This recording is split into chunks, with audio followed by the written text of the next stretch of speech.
It's one of the easiest ways to get around town, from the Med Center to downtown and even the Galleria. Metro can get you where you want to go. So why not take the stress out of your commute by taking the bus or rail? Here to explain is blogger Kate Adams. I love this. So you blog about the rail. Yeah, my blog is called RaisedOnTheRail.com, and it's all things to do in Houston along the rail. Restaurants, museums, parks, that sort of thing. Okay, now I understand you're a mom, and I think a lot of moms out there might say, well, hey, I would ride the Metro if I didn't have these children and these bags with me. So talk to me a little bit about your experience riding the trains. I actually think it's easier to get around on the train with my daughter than in a car, because I don't have to worry about getting her in a car seat. I don't have to worry about finding parking or feeling vulnerable when I'm in a parking lot by myself with my daughter.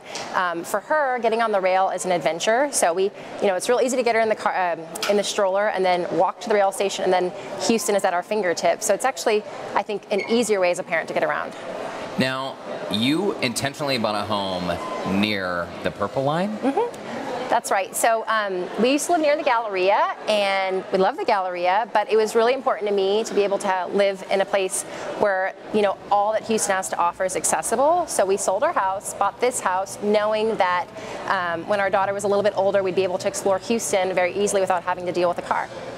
Now, I have lived in big cities for pretty much my entire life, and I think in cities where cars are just the primary mode of transportation, it's a very insular experience to jump in your car and sort of be alone on the way to work. So being on the rail for you gets you out and also exposes your daughter to different people and... Sure. So, I love a car. I have a car. We're car owners.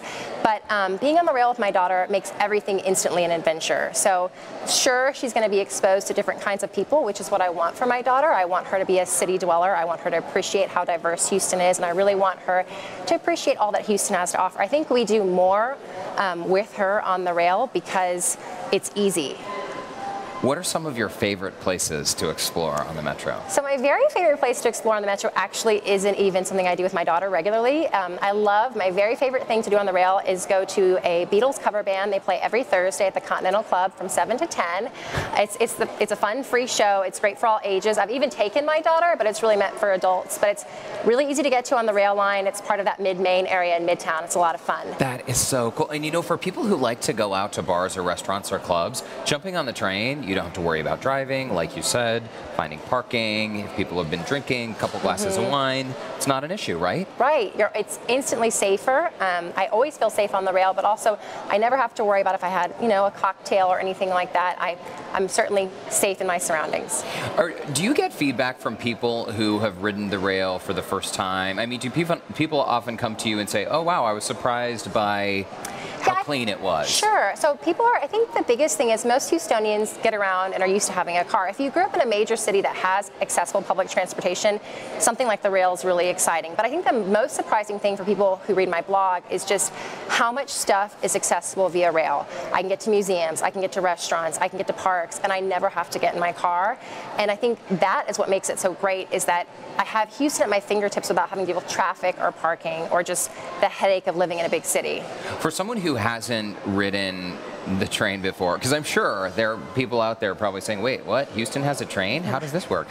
If someone wants to try it and they haven't done it before, how would they plan out their trip?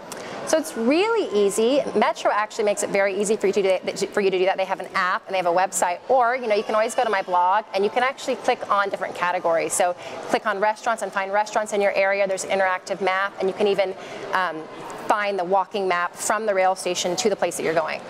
Now, what is this My Metro campaign that you have going on right now? Well, My Metro campaign is a campaign started by Houston Metro, and basically what it is a campaign to encourage Houstonians to use the Metro, but it's also to highlight some of its users like me. So regular Houston members, Houston community people, and their story of their Metro. So people like me who actually take the Metro and talking about why it's their Metro. Did you take the Metro here today? I'm just curious. Unfortunately, I didn't today. I had to ask. But I do, on the weekends, I get around mostly without a car. Okay. Any tips for me? Because I've been here for a few months. Anything that I should know about taking Metro before I do it? Well, so you haven't done it yet? I have done it, actually. I have done it, but I did it with coworkers, so I didn't feel like I needed to keep my eye on where we were going. You should go, and you should definitely check out just some. I have on my blog some hidden gems, things that you might be surprised to find in Houston. Really cool places to get photos, really neat hole-in-the-wall kind of restaurants. I think you should check those places out. All right, I definitely will. Kate, thank you so much. And remember, you all can plan your next trip at ridemetro.org, or you can call 713-635-4000. And what's the URL of your blog? It's raisedontherail.com. Raisedontherail.com. I love that. Thank you so much, Kate. Thank you.